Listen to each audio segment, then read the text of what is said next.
Mi familia me odia por negarme a compartir mi herencia con mis medias hermanas que nunca he conocido porque mi padre nos abandonó a mi madre y a mí. ¿Sería gilipollas por negarme a compartir mi herencia con mis hermanastras a las que nunca he conocido? Así que aquí va. Mi vida ha sido complicada, por no decir otra cosa. Cuando tenía 4 años, mi padre decidió que su secretaria era más interesante que su familia y nos abandonó a mi madre y a mí. Un día hizo las maletas y nos dejó tirados. Mamá estaba destrozada, pero también era la persona más fuerte que he conocido. Se levantó, tenía 2 trabajos y de alguna manera se las arregló para criarme sola. Al crecer, papá era como un fantasma. Aparecía de vez en cuando, una tarjeta de cumpleaños por aquí, una llamada al azar por allá, pero nunca estaba realmente presente. Mientras tanto, mamá se rompía el culo para asegurarse de que yo tuviera todo lo que necesitaba. Se saltaba comidas para que yo pudiera comer, trabajaba horas extras para que yo pudiera ir a los viajes escolares. Ella era mi roca. Mi mundo entero. Mamá perdió su batalla contra el cáncer. Apenas puedo escribir esto sin llorar. Era agresivo. Y a los pocos meses de su diagnóstico, se había ido. Yo todavía estaba, completamente destrozado. Me dejó todo lo que tenía, que no era mucho, pero bastó para pagar mis préstamos estudiantiles y la entrada de un pequeño apartamento. Hace 2 semanas, recibí una llamada de una mujer que no conocía. Resulta que es la viuda de mi padre. Sí, has leído bien. El hombre que no podía molestarse en ser parte de mi vida, murió en un accidente de coche el mes pasado. Sé que debería haber sentido algo. Tristeza, ira, cualquier cosa. Pero solo me sentí insensible. Este hombre era un extraño para mí. Pero entonces su viuda soltó una bomba que puso mi mundo patas arriba. Y es por eso que estoy aquí derramando mi corazón a un montón de extraños en Internet. Mi padre, en un retorcido intento de reconciliación, nos dejó la mitad de su herencia a mí y a mis medias hermanas que ni siquiera sabía que existían hasta esta llamada telefónica. Pero hay una condición para recibir la herencia. Tengo que conocerlas. No solo conocerlas, sino pasar tiempo con ellas, hacer actividades de vinculación o lo que sea. Estamos hablando de 30 horas de tiempo familiar con gente que nunca he conocido y que tienen el padre que siempre quise, pero nunca tuve. Quiero decir que no necesito su dinero o su rama de olivo llena de culpa de ultratumba. Realmente podría usar ese dinero.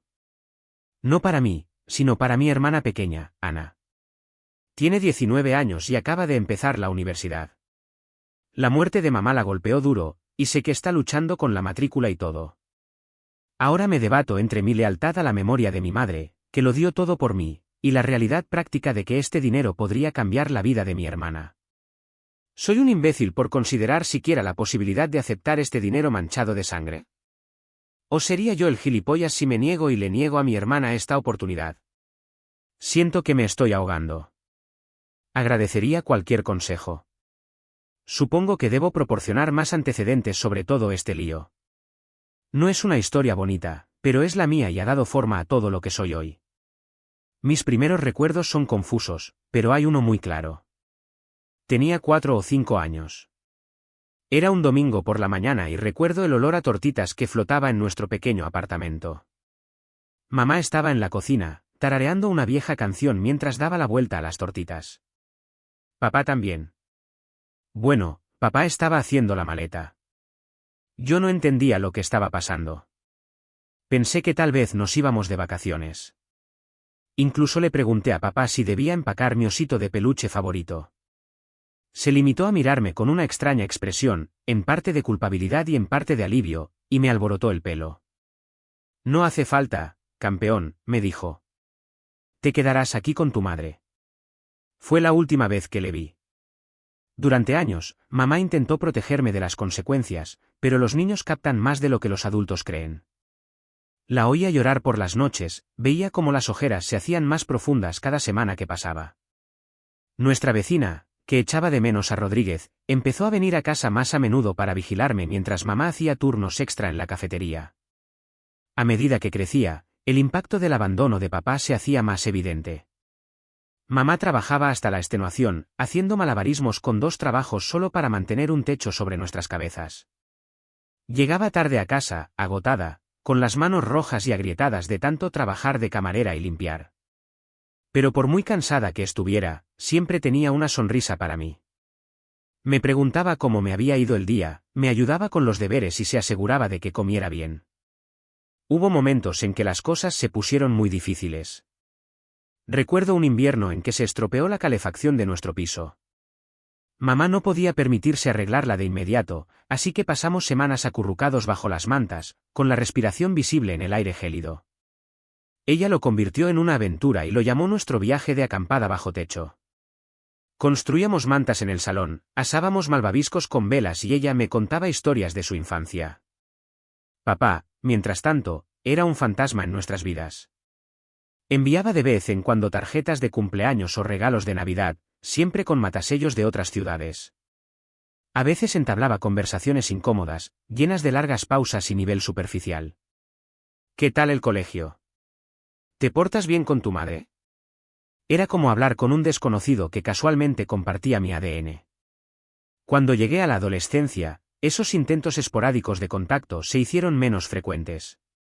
Oía susurros de la familia. Papá se había vuelto a casar. Tenía un nuevo trabajo en finanzas. Se había mudado a los suburbios. Era como si hubiera construido una nueva vida. Una que no tenía espacio para sus errores del pasado. Para mí, mamá nunca habló mal de él. Ni una sola vez. Incluso cuando me enfurecía contra él, furioso por su ausencia, solo ponía esa mirada triste en sus ojos. Tu padre tomó sus decisiones. Decía. No podemos controlar eso. Solo podemos controlar cómo respondemos. Tardé años en comprender la fuerza que debió de necesitar para decir eso. Para no dejar que su propio dolor y traición colorearan mi percepción de él. Cuando me hice mayor, empecé a entender los sacrificios que hacía mamá.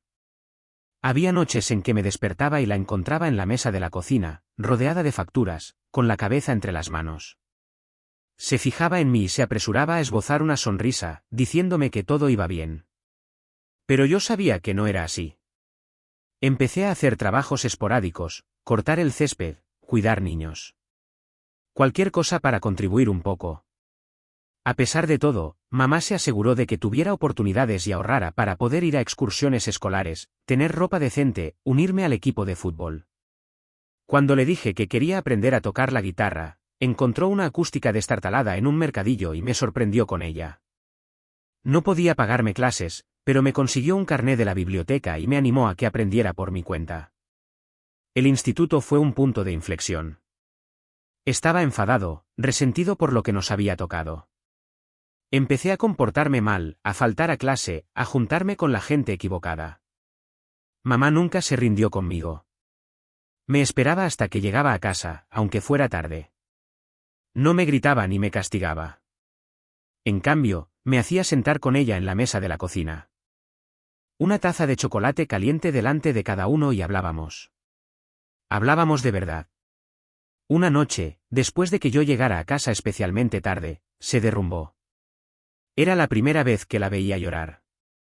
Me habló de sus sueños, de las cosas que había querido hacer con su vida antes de que todo ocurriera. Como había querido ser profesora, viajar por el mundo. Como había renunciado a esos sueños sin dudarlo. Porque ser mi madre era lo más importante en su mundo. Aquella noche lo cambió todo. Vi a mi madre no solo como una madre, sino como una persona. Una persona que lo había sacrificado todo por mí. Limpié mis actos después de eso. Subí mis notas, dejé de salir con los alborotadores, empecé a esforzarme de verdad. El orgullo en sus ojos. Cuando recibí mi carta de aceptación a la estatal. La universidad fue dura. Mamá insistió en que fuera, aunque ambos sabíamos que no podíamos pagarlo. Conseguí algunas becas, pedí préstamos, trabajé a tiempo parcial. Mamá empezó a trabajar más horas. Me enviaba paquetes llenos de galletas caseras y notas de ánimo, incluso cuando yo sabía que le costaba llegar a fin de mes. Fue durante mi segundo año cuando mamá enfermó. Al principio pensamos que era agotamiento por exceso de trabajo, pero los síntomas persistieron y empeoraron.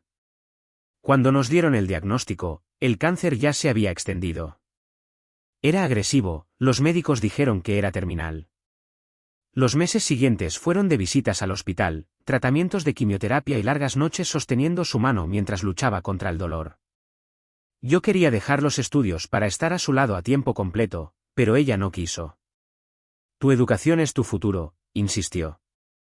Incluso cuando estaba demasiado débil para levantar la cabeza de la almohada, aguantó lo suficiente para verme graduarme. Le llevé mi diploma a la habitación del hospital y vi la sonrisa en su cara. Era como el sol saliendo después de una larga tormenta. Falleció una semana después, plácidamente mientras dormía. Y ahora aquí estoy, afligido, perdido, y de repente enfrentado a esta herencia retorcida de un hombre que nunca estuvo allí. Un hombre que cree que puede comprar su regreso a mi vida, incluso desde más allá de la tumba. Ya no sé qué es lo correcto. Mamá siempre me enseñó a ser compasivo, a ser la mejor persona. Pero, ¿cómo puedo conciliar eso con la ira y el resentimiento que siento hacia mi padre y esta familia? Nunca lo supe. ¿Cómo puedo honrar la memoria de mamá y al mismo tiempo ayudar potencialmente al futuro de Ana? Estoy perdido. Absolutamente perdido. Han pasado 6 meses desde que mamá falleció, pero el dolor sigue siendo tan crudo como el día en que sucedió. Algunos días me despierto y por una fracción de segundo me olvido. Cojo el teléfono y pienso que debería llamarla y contarle algo que ha pasado en el trabajo. Entonces, la realidad vuelve y es como perderla otra vez. Estaba funcionando con el piloto automático, ocupándome de todo el papeleo, los preparativos del funeral, intentando ser fuerte por Ana. Mamá no dejó mucho en términos de posesiones materiales, pero lo que dejó, me lo dejó a mí. No era mucho. Algunas viejas fotos familiares, su anillo de bodas, y una pequeña cuenta de ahorros. Esa cuenta de ahorros me afectó mucho cuando vi el saldo. Era apenas suficiente para cubrir los gastos de su funeral, con un poco de sobra. Pero junto al extracto había una nota manuscrita de mamá. Para tu futuro, decía incluso al final, ella pensaba en mí. En nosotros. Me derrumbé allí mismo, en el banco, sollozando como un niño.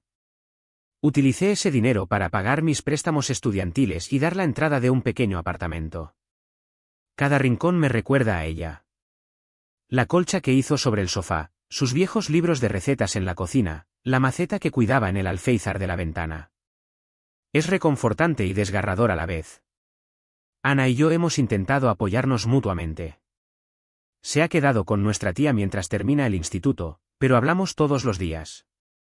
Se parece tanto a mamá. Fuerte, amable, siempre poniendo buena cara. Pero puedo oír la tensión en su voz, ver la preocupación en sus ojos cuando hablamos por videochat. Se acercan las solicitudes para la universidad y sé que está preocupada por cómo pagarlo todo. He estado ahorrando lo que puedo de mi sueldo para ayudarla, pero con mi salario de principiante no es mucho. Era un martes por la tarde cualquiera. Estaba en el trabajo, introduciendo datos en hojas de cálculo sin pensar, cuando sonó mi teléfono. Número desconocido. Casi no contesto. Ojalá no lo hubiera hecho. La mujer que estaba al otro lado se presentó como Melissa, la viuda de mi padre. Tardé un momento en asimilar esas palabras. ¿Viuda? Lo que significaba que mi padre había muerto. Murió en un accidente de coche hace un mes. Me quedé sentado, con el teléfono pegado a la oreja, mientras la voz de Melissa me inundaba. No podía procesar lo que decía. Mi padre, ese hombre que no había sido más que una figura sombría en mi vida, se había ido. Debería haber sentido algo. Tristeza, rabia. Alivio. Cualquier cosa. Pero solo me sentía insensible. Cuando la niebla de mi cerebro empezó a despejarse, me di cuenta de que Melissa seguía hablando. Algo sobre un testamento. Sobre mi padre queriendo hacer las paces. Empecé a prestar atención justo a tiempo para oír la bomba que estaba a punto de soltar. Mi padre nos había dejado la mitad de su herencia a mí y a mis medias hermanas. Medias hermanas. Las palabras resonaron en mi cabeza. Tenía hermanas que ni siquiera conocía. Me explicó Melissa.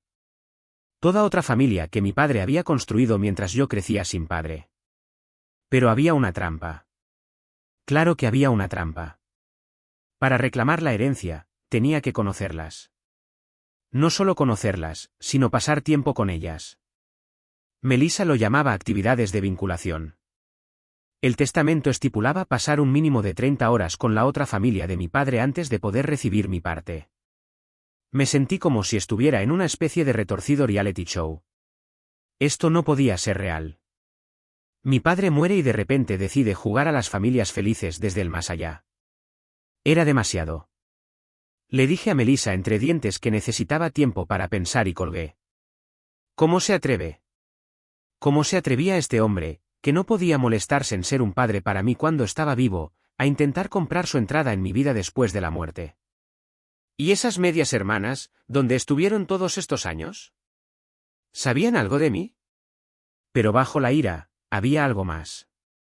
Una pequeña y traidora voz susurrando acerca de la oportunidad que este dinero podría traer para mí y para Ana. No pude evitar hacer cuentas. Incluso la mitad de la herencia de mi padre sería más dinero del que había visto en mi vida.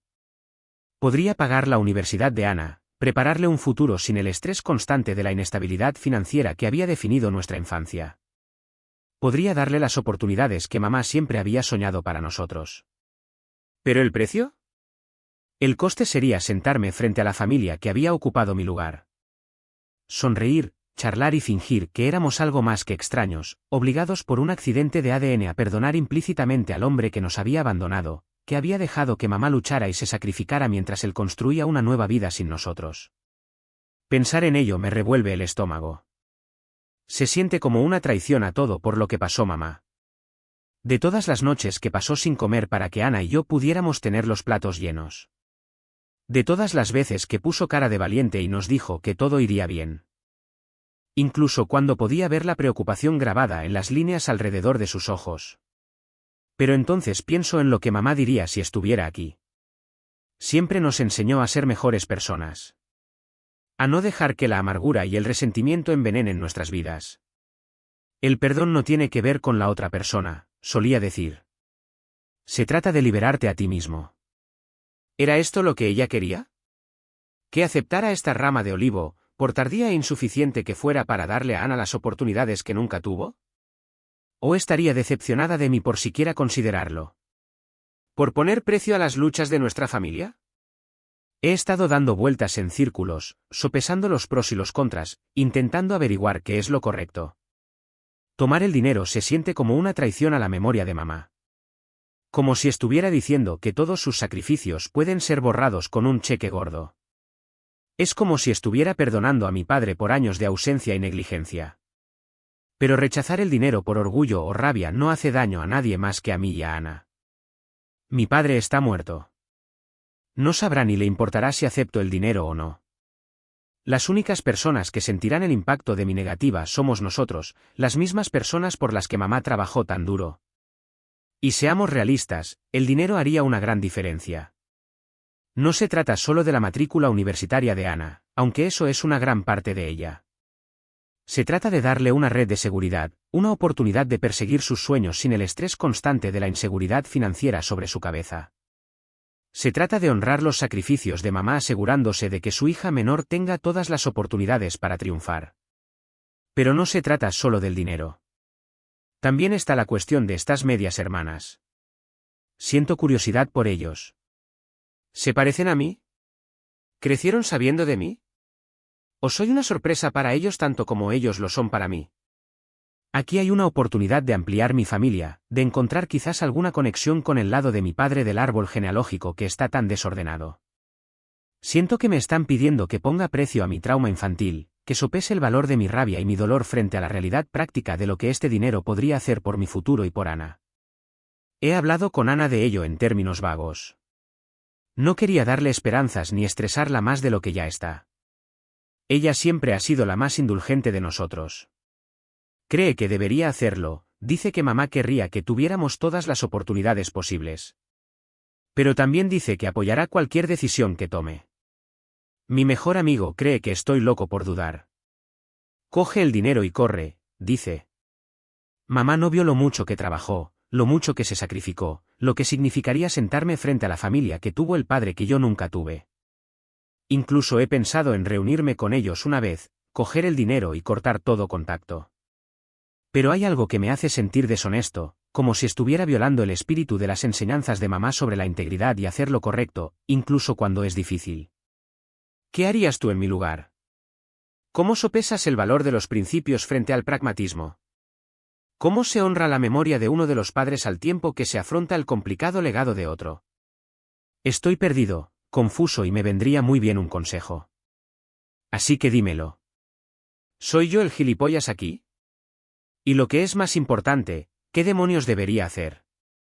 Todavía estoy tratando de procesar todo lo que ha pasado. Quiero dar las gracias a todos los que comentaron y ofrecieron consejos. Vuestros puntos de vista me han ayudado mucho a salir de este lío, aunque las cosas no hayan salido como ninguno de nosotros esperaba. Después de días de agonía, finalmente decidí seguir adelante. El potencial para asegurar el futuro de Ana superaba mis reservas. Me dije que lo hacía por ella, por las oportunidades que mamá siempre quiso que tuviéramos. Aún así, mientras conducía hacia la casa de mi padre, un lugar en el que nunca había estado, se me hizo un nudo en el estómago.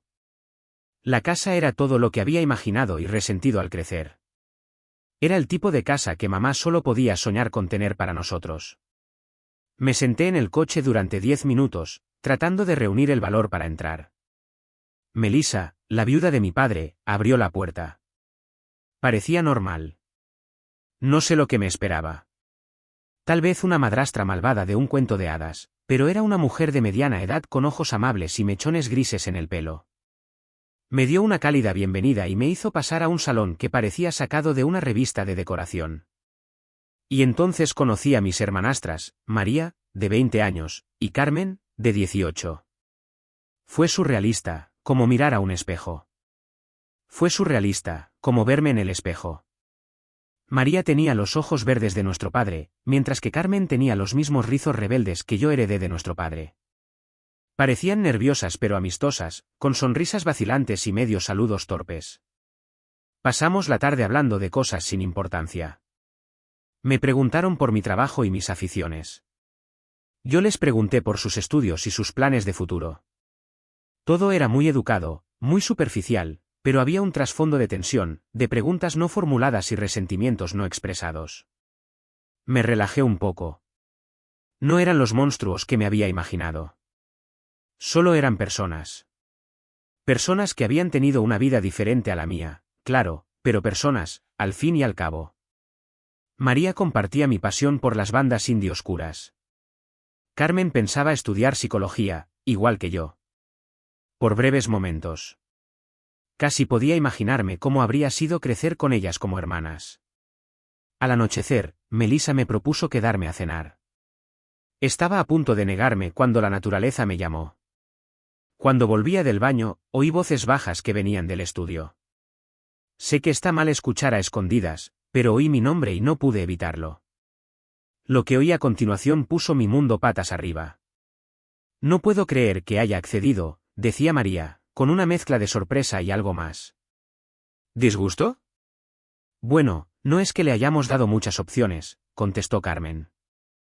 La carta de papá decía que quería arreglar las cosas, pero todos sabemos lo testarudo que es.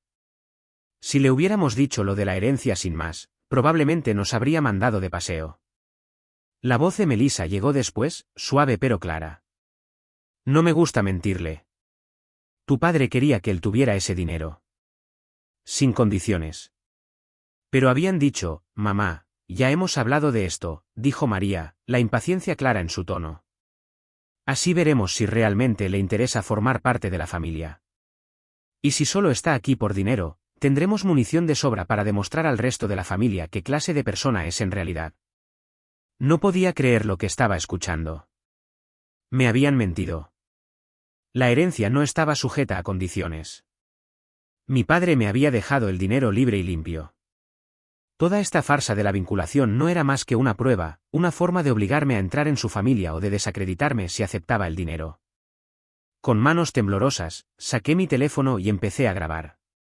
Permanecí allí durante horas, escuchando cómo explicaban todo su plan. Cómo habían cambiado la historia sobre las condiciones del testamento, cómo planeaban utilizar mi acuerdo como arma para pintarme como un oportunista codicioso ante la familia, si aceptaba el dinero, pero no quería seguir en contacto. Finalmente, Cuando ya no pude aguantar más, me escabullí. Me excusé diciendo que no me encontraba bien y que tenía que irme. Melissa parecía preocupada, María y Carmen un poco decepcionadas. Sus actuaciones fueron impecables. Si no las hubiera oído, me habría sentido mal por interrumpir la velada. A la mañana siguiente llamé al trabajo diciendo que estaba enfermo y empecé a llamar por teléfono, primero a Ana, dándole una versión muy editada de los hechos, y luego a un abogado que me había recomendado un amigo. Cuando le puse la grabación, enarcó las cejas. Bueno, dijo, cuando terminó la grabación, realmente se han metido en esto. Lo que han hecho podría considerarse fraude, incluso extorsión, según se mire. Tienes opciones. Podría ir a los tribunales, luchar contra esto abiertamente. El abogado me aseguró que teníamos un caso sólido. Pero, ¿querría alargarlo y que los trapos sucios de mi familia salieran a la luz en público? Al final, optamos por otro enfoque. El abogado redactó una carta en la que explicaba lo que sabíamos y lo que podía pasar si llegábamos a los tribunales. Enviamos copias a Melissa, María y a Carmen, junto con una oferta de acuerdo.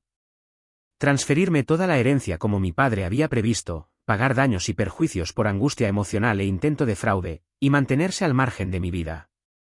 A cambio, no emprendería acciones legales ni haría público lo que habían hecho. La respuesta fue más rápida de lo que esperaba. Aceptaron todo, supongo que la amenaza de acciones legales y escándalo público fue suficiente para hacerles ceder. En una semana, el dinero estaba en mi cuenta. Más de lo que había imaginado. Suficiente para asegurar no solo el futuro de Ana, sino también el mío. Fue Ana quien finalmente me ayudó a encontrar algo de perspectiva. Cuando le conté todo, la versión completa, sin editar, me escuchó sin juzgarme. Entonces me dijo algo que se me quedó grabado. Sabes, todo esto, las mentiras, la manipulación, solo prueba que mamá fue la verdadera heroína de nuestra historia. Nos educó para ser honestos, para afrontar nuestros problemas. Nos enseñó que la familia es más que sangre o dinero.